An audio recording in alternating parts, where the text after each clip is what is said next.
C'est vraiment à partir de mes 15 ans que j'ai vraiment connu la débauche. That behind the walls, behind the mask and confident smile, was a broken man trying to grow up and make life worthwhile. Moi, c'est Josias et voici mon témoignage. J'ai 26 ans, je suis d'origine congolaise. Moi, en vérité, ma plus grosse passion, c'était de jouer au football. Je rêvais de devenir un footballeur professionnel. Donc, moi, je ne me voyais rien d'autre que de servir l'Éternel en jouant au football. Parce que c'était en quoi aussi mes parents me voyaient. Et c'est ainsi alors que j'ai décidé de prendre mon baptême. Mais en fait, c'est là vraiment que l'histoire a commencé. C'est vraiment à partir de mes 15 ans que j'ai vraiment connu la débauche. J'ai connu le monde, j'ai connu la drogue.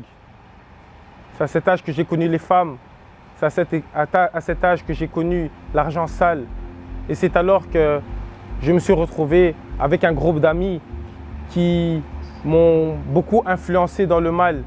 Je pense que c'était à l'âge de 15 ans que j'ai commis un arrache de sac et ça a fait en sorte que j'aille en prison de jeune. À mon moment de prison de jeune, j'étais vraiment dans la détresse profonde parce que je croyais en fait, je ne pouvais pas accepter ce fait d'être là parce que en soi, je n'étais pas une mauvaise personne, je n'avais pas été mal élevé, mais je me retrouvais autour des personnes qui ont peut-être pas certainement une très bonne éducation. Je me trouvais autour des personnes qui avaient peut-être pas eu la même éducation que j'ai eue plus tôt. Et c'est alors que j'avais fait une certaine promesse à ma mère. J'avais dit à ma mère que je n'allais plus retourner en prison, car je ne voulais plus retourner en prison. Et j'ai continué la débauche, j'ai continué l'alcool, j'ai continué les femmes. Et à l'âge de 18 ans, j'avais pas vraiment arrêté tout ça. J'avais pas vraiment arrêté l'argent sale. J'avais pas vraiment arrêté le monde. J'avais pas arrêté les boîtes de nuit. Je ne voulais pas entendre Dieu. Je ne voulais pas me rapprocher de Dieu. Mes parents me présentaient Dieu, mais je ne voulais pas croire au Dieu de mes parents. Je voulais continuer à vivre le monde. Je me disais que j'aurais du temps demain. Je me disais qu'il serait même mieux que je me répande à 30 ans parce que je voulais tellement profiter de ma vie. Je voulais tellement profiter du temps qui me restait encore dans ma jeunesse. Et à 18 ans, j'ai atterri en prison. Et lorsque j'ai atterri en prison à 18 ans, je pense que j'avais 18 ans et une semaine, j'étais effondré car je me retrouvais dans la cour des grands. J'étais autour des personnes qui avaient 40 ans, 50 ans, avec des meurtriers en série, avec des violeurs, avec des pédophiles. Voilà moi, un garçon de 18 ans, qui a eu une bonne éducation, qui a grandi dans une famille où on m'a toujours prêché Christ. Je me retrouvais là-dedans. Et ça m'a vraiment fait de la peine, vraiment fait du mal. Parce que là, je réalisais que la vie n'est pas dans le monde, que la vie n'est pas dans les choses vaines de ce monde. Et j'ai fait ma peine. Après 4 mois, on m'a libéré. Et après ces 4 mois, je me suis dit, stop. Au fond de moi, je voulais prendre une décision. Parce que lorsque j'étais en prison, je n'avais pas des frères, je n'avais pas des sœurs, à part ma famille. Il n'y avait personne qui était venu pour me visiter, pour me rendre même une visite. Mais lorsque je suis sorti, et moi, stupide et ignorant que j'étais, je suis retourné. Je suis retourné dans les mauvaises fréquentations. Je suis retourné dans l'alcool. Je suis retourné dans la masturbation. Je suis retourné dans l'argent sale, dans tout ce qui est mauvais. Je suis retombé dans ce vice. Et j'étais très malheureux. J'étais malheureux car je me disais que je méritais d'être heureux. L'école, ça n'allait pas. Le football, ça n'allait pas. Rien n'allait dans ma vie. Mes amis m'ont rejeté. Mon entourage m'ont rejeté. La police, la justice m'ont dit qu'ils allaient me donner un bracelet. Je me rappelais que j'étais vraiment rentré dans une dépressive tellement profonde que je commençais même à boire toute une bouteille d'alcool comme ça, moi-même. Mes amis ne me comprenaient plus. J'étais à 1 centimètre de devenir un SDF. Ma mère voulait me renvoyer dehors, mes parents voulaient me renvoyer. J'étais totalement perdu. J'avais arrêté l'école, j'étais totalement perdu. La chose vraiment très choquante en fait dans cette histoire, c'était que le jour où je devais recevoir ce bracelet en question, Ceux qui sont venus me chercher, c'était la police. Et voyant la police devant moi, moi je suis tout choqué parce que je me dis, voyons, aujourd'hui c'est mon jour de bracelet, je vais censé avoir mon bracelet. Mais non, c'est la police qui apparaît. Je dis à la police, oui, la police, écoutez, il faut me donner mon bracelet. Je ne vois pas pourquoi vous êtes là. Ils me disent, monsieur Kapoutoula, il faut nous suivre, il faut venir avec nous jusqu'au commissariat. J'ai fait, ok, il n'y a pas de souci. Et je les suis. Pendant que je les suis, je me pose la question, mais qu'est-ce qui va se passer avec moi? Normalement, je dois avoir mon bracelet. Et c'est alors que le monsieur l'agent, il vient, il toque et me dit, monsieur Kapoutoula, je suis désolé, mais tu es en état d'arrestation. On va devoir t'emmener avec toi. Je dis quoi? Il dit oui, tu es en état d'arrestation et tu vas devoir aller en prison. Et j'étais effondré.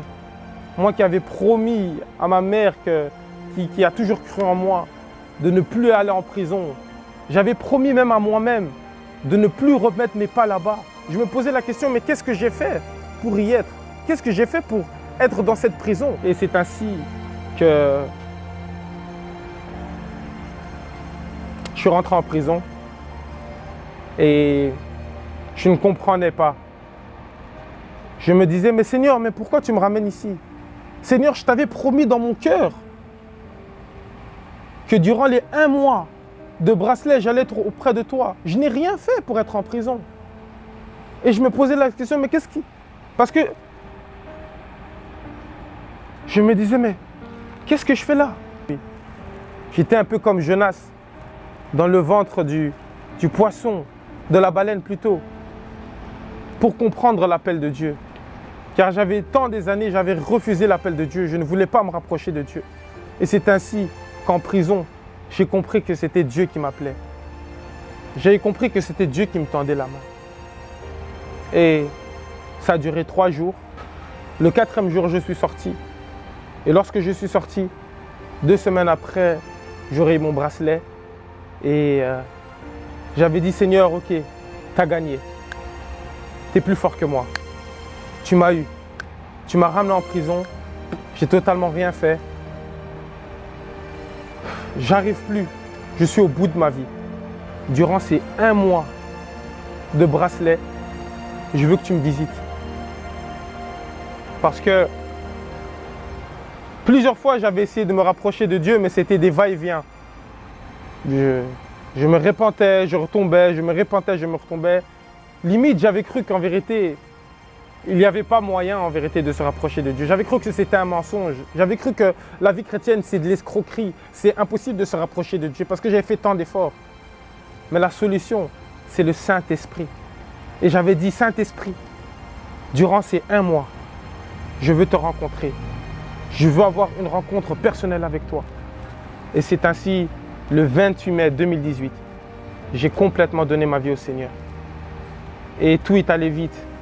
J'ai eu le baptême du Saint-Esprit 6 ou 7 jours après. J'ai vécu des moments merveilleux avec lui. J'ai entendu la voix du Seigneur. C'était tellement merveilleux. Et jusqu'à aujourd'hui, ça fait 2 ans passés que je suis totalement en Christ. Et je glorifie vraiment le Seigneur pour cela. Et à toi, mon frère, à toi, ma soeur qui me regarde, n'aie pas peur. Ne te décourage pas. Dans le monde, il n'y a rien du tout. Toi-même, tu as pu le voir. Lorsque tu bois de l'alcool pour avoir la paix. Lorsque tu fumes pour avoir la paix. Lorsque tu vas chercher de l'argent sale dans la drogue, tu le fais pour avoir la paix.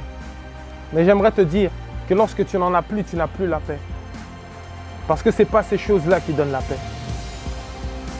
La seule personne qui peut te remplir de paix, c'est Jésus-Christ. Et si aujourd'hui, tu es prêt à accepter Jésus-Christ, s'il l'a fait avec moi, il peut le faire avec toi. Et j'aimerais simplement t'encourager à ne pas lâcher prise. Ça se peut que tu es tombé, ça se peut que tu t'es relevé. Tu es tombé, tu t'es relevé. Appelle au Saint-Esprit. Fais appel au Saint-Esprit. C'est le consolateur. C'est la personne qui va venir te remplir. C'est la personne qui va venir t'encourager. C'est la personne qui va venir t'enseigner. C'est la personne qui va venir glorifier Jésus-Christ. Mon frère, ma soeur, c'est le moment. Lève-toi. Jésus-Christ a besoin de toi. Jésus-Christ veut t'utiliser.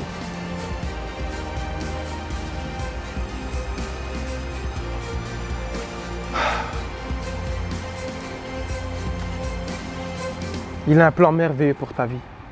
Et aujourd'hui, accepte-le comme le Seigneur et le Sauveur de ta vie. Au nom de Jésus-Christ. Soyez bénis.